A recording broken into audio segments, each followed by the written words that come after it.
People who play video games, people who buy video games, people who talk about video games, all have a healthy amount of skepticism. I think at this point in the game, gamers are naturally skeptical of things, you know, but sometimes it's just really good to be proven wrong. And on the flip side, sometimes the gaming corporations themselves have their own expectations or ideas, and those are proven wrong as well. So today we're talking about good and bad examples of video games that proved everyone wrong. Starting off at number 10, we have Death Stranding, where initial skepticism led to universal acclaim. Now, when this first released in 2019, it seems like gaming media at large just didn't quite know what to make of it. It was a unique and weird game. Was it bad? Was it good?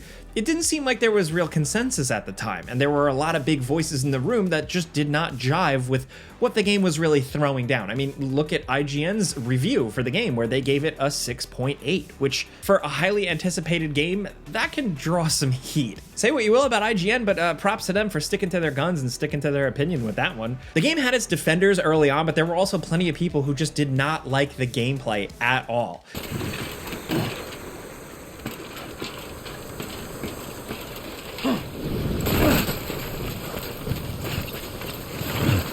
Keep in mind, we're not even mentioning the story. Even among people who like that game, that's divisive. But the real thing that ended up proving everyone wrong was the gameplay. Mainly, that there was actually an audience for it. Death Stranding was like the world's first AAA walking simulator. I mean, think about it. Your primary goal in the game, and the thing you spend the most time doing, is just walking from one place to another while carrying a bunch of cargo. That's the game. A lot of it is just about walking. There's combat, but it's de-emphasized, and there are some metagame elements and creative stuff and online features, but those only augment the main thing, the walking. And there's a surprisingly large group of players out there who are all for it. The game, which at first seemed like it would just kind of be an oddity, ended up just being a big hit.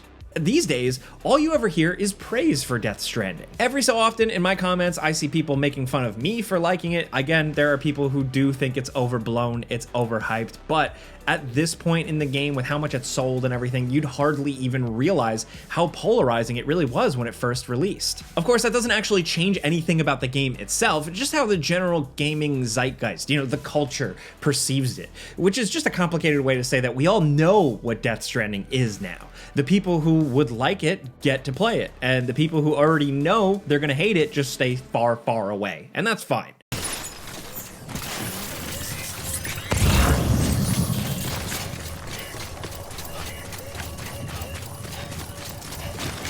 Next at number 9, Silent Hill 2 Remake. Nobody thought Bloober could do it. I will fully cop to this one, I will fully confess.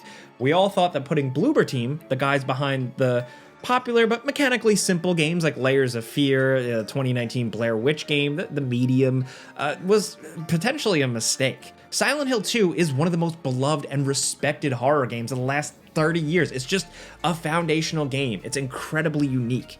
Bloober Team were the guys behind The Medium, which, like I said, was kind of like an undercooked, kind of misguided Silent Hill knockoff.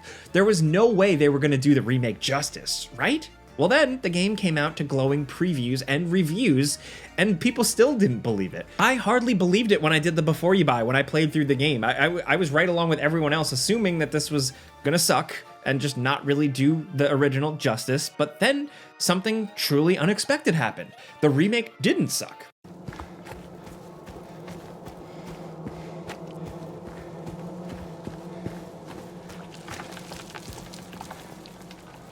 In fact, it was good. It didn't shit on the original, it didn't disgrace fans. They actually managed to expand and somewhat modernize some gameplay moments in important ways, while also still just making it feel like the same game. Bloober had done the impossible. They actually managed to make a great Silent Hill 2 remake. And honestly, for as skeptical as we were, it's great to be wrong about something. Like, I will totally admit to that.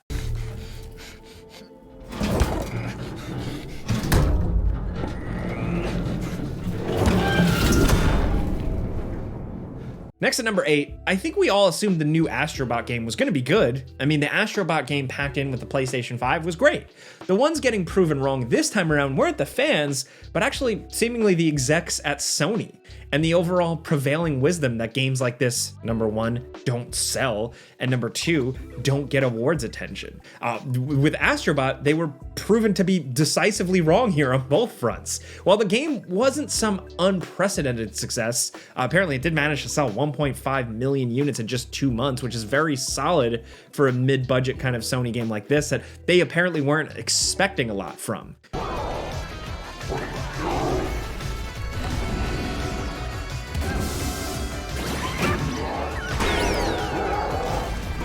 While Sony was dumping billions into a disastrous live service initiative, the team behind Astrobot were quietly making the game that they wanted to make. Sony has, for years, just kind of undervalued some of its Japanese studios. So it's really something to have a year like 2024 where so many Sony projects failed while a game like Astrobot managed to not just succeed, but also sell and win massive acclaim. I mean, it won multiple Game of the Year awards. And it's not like 2024 was a bad year for games. There were some serious contenders, and Astrobot still managed to come out on top. Even if you disagree, you gotta respect the craft. They built a good game here. Of course, winning the Game Awards isn't like, this like big signifier of ultimate quality. It's not definitive, it's up to opinion, but it just does show how highly respected the game is.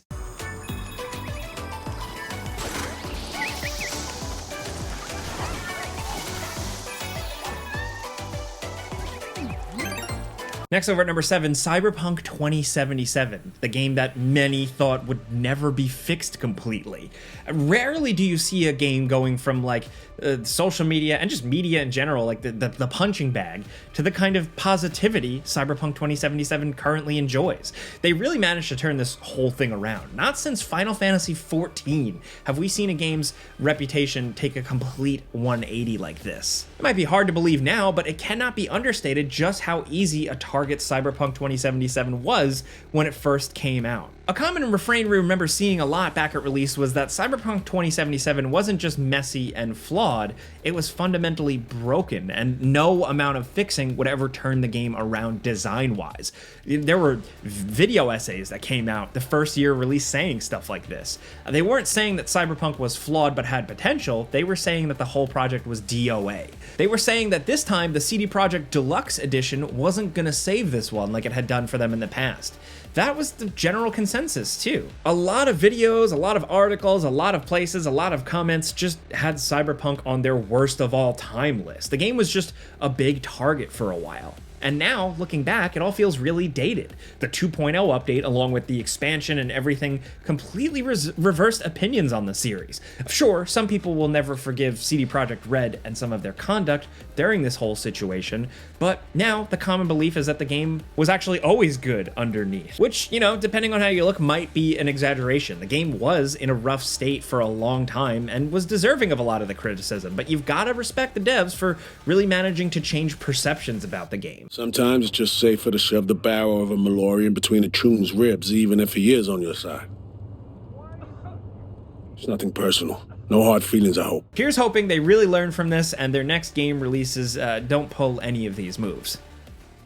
Next at number 6, Warhammer 40k Space Marine 2, and the fact that the market for AA games hasn't dried up. This is another one of those oft-repeated pieces of common wisdom from the studios, is that gamers don't want AA games anymore. Apparently, they don't want games that are middle grounds between small indies and massive $500 million games. Space Marine 2 proves them wrong. All the AA needs is a game that looks good, that plays well, and actually gets a decent amount of marketing behind it. This game ended up being one of the biggest surprise successes of the year. Back in November, it managed to hit 4.5 million copies sold, which is more than 3 times the original Space Marine sold back in 2011, which is astounding considering that this game came out more than a decade later and is being made by a completely different developer. Look, I don't know if it just shows the strength of the Warhammer IP in 2024, or that there's just more of a thirst for these types of games now, or what, but the sales speak for themselves.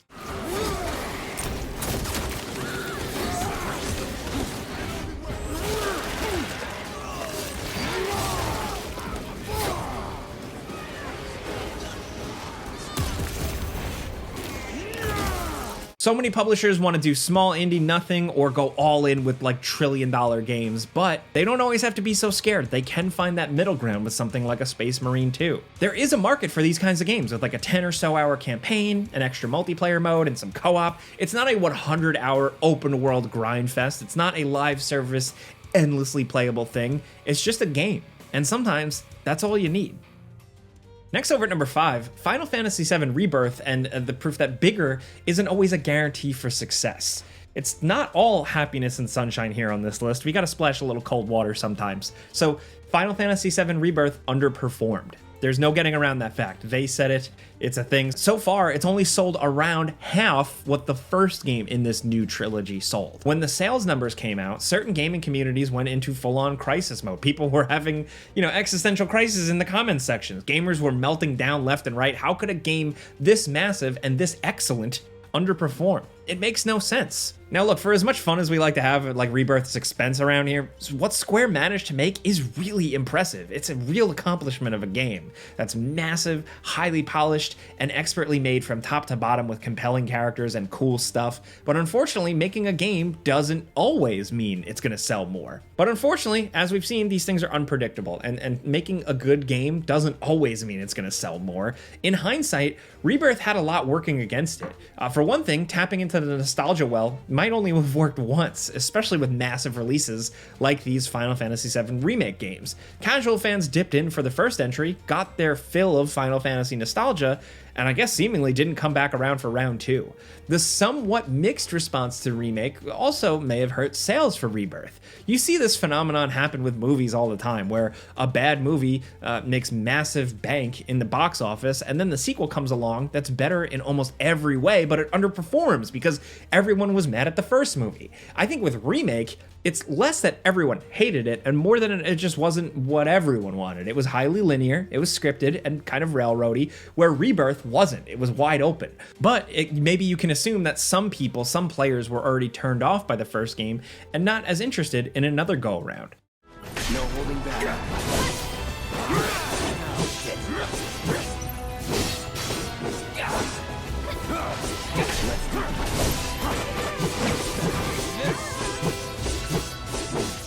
It could also have been like chasing trends. The Final Fantasy name just isn't quite what it used to be. There are so many reasons why Rebirth ended up selling less than many expected, but all that really matters is that, at least in this case, the assumption that a sequel will always sell better than the first is just wrong.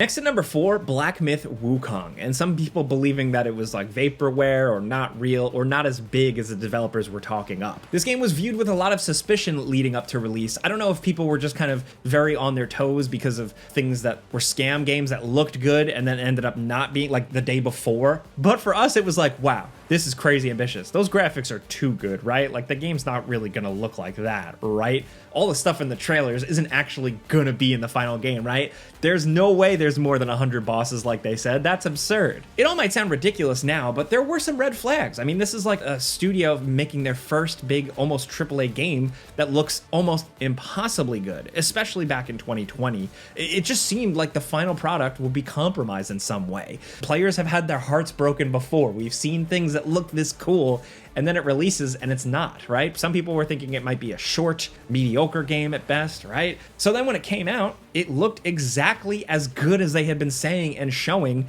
and the final game included everything we saw in the trailers and everything the developers said. Game Science, the developers behind it, were being totally straight up and honest. The trailers weren't BS, and it all was just exactly what it looked like. Now look, the final product wasn't like the perfect game or anything, but it was exactly what had been promised, and that was refreshing, and I think people really embraced that.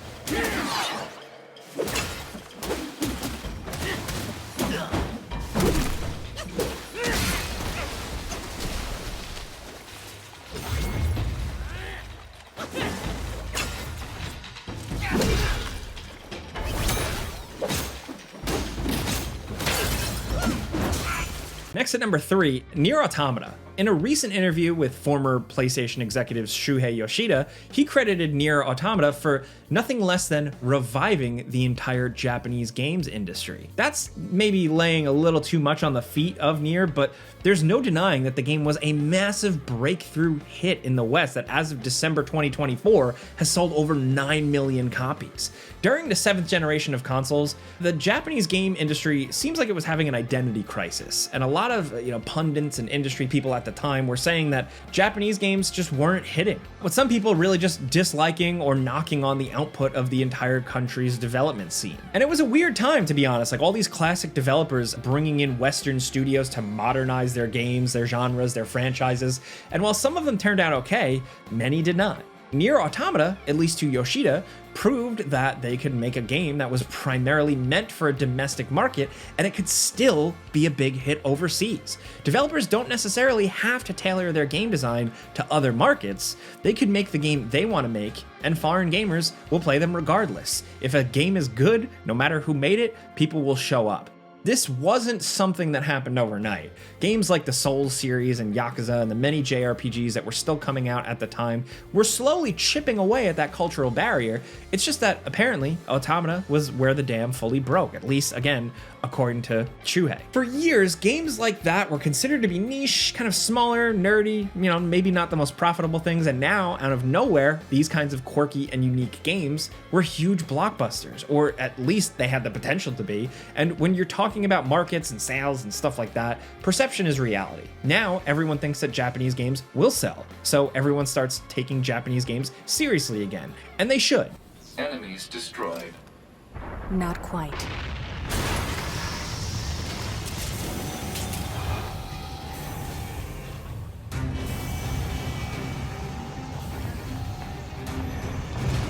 Is that our target? Negative. This enemy is unrelated. Proposal: dispatch it as swiftly as possible. You don't say.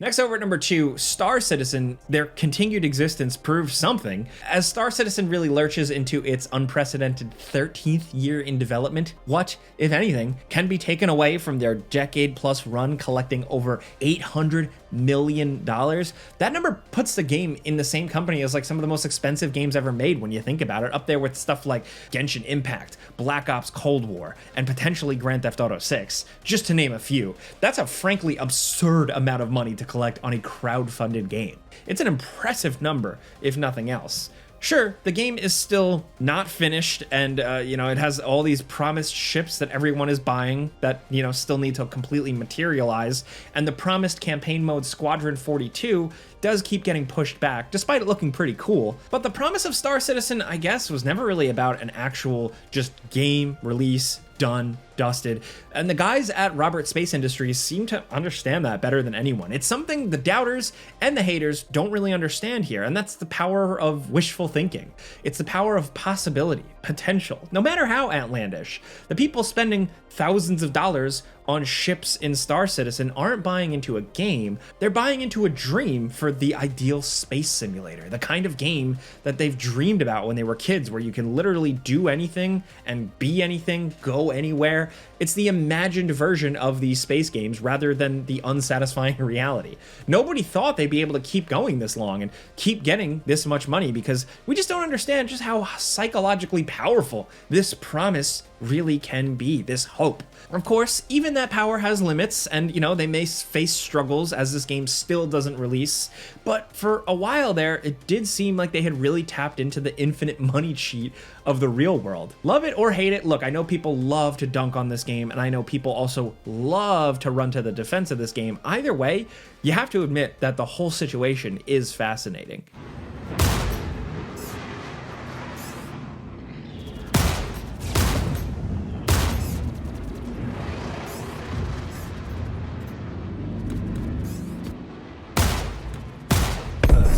Appreciate the help, but next time let the professionals handle it. Now down at number 1, the Castlevania Dominus collection is proving that Konami is capable of making a new Castlevania game. Castlevania, of course, is just one of Konami's most beloved IPs, and unlike something like Metal Gear, where so much of the series' identity is wrapped up in its original creator, Castlevania has been around long enough that anyone could potentially make one of these things and nobody would be the wiser. So it was kind of bizarre how Konami just refused to make a new entry in the series, even when the game's cultural imprint was at its strongest, with like a popular Netflix series and multi-indie developers collaborating, and with the Castlevania themed DLC. You'd think Konami would try to ride that wave somehow, right? Nope, they just kept going, not making anything but kind of half-baked remakes every once in a while. At a certain point, all that's left is to assume that Konami is just done with the game-making business. That's the only excuse why they haven't done anything at the franchise for years. So they put out another somewhat overpriced re-release with the Castlevania Dominus collection, only there's something very odd packed in with the DS era games, and that's a new Castlevania game? Okay, look, calling it new is kind of a stretch, but like it's a remake of the notoriously tough Haunted Castle, but it's so different that it might as well be a new game, and it's very good. It's not like groundbreaking or amazing or anything, but it's a really good remake of a pretty bad game with great music and nice chunky sprites. It's just way better than it has any right to be, and for some reason it's hidden away as a bonus feature in a collection of games it doesn't really have much to do with. Maybe it was meant to be like a DS shop exclusive or something, who knows. The remake was made by M2, the guys who did the WiiWare exclusive Castlevania Adventure remake, which is also much better than it has any right to be. So Konami is capable of making a new Castlevania game, sort of. Even if it might actually be like a decade old and they just never released it, who cares? It just shows that anything is possible, and if Konami actually put their mind and their money to it, they could do something well. But those are 10 video games and situations that proved everyone wrong, both in good ways and bad. Let us know in the comments what you think. I'm sure some of these topics will be divisive, but it's fun to chat about, so let us know what you're enjoying, what games you think we should use in another version of this list, anything at all. If you like talking games with us, clicking the like button helps us. We put out videos every single day. But as always, thanks for watching. We'll see you guys next time.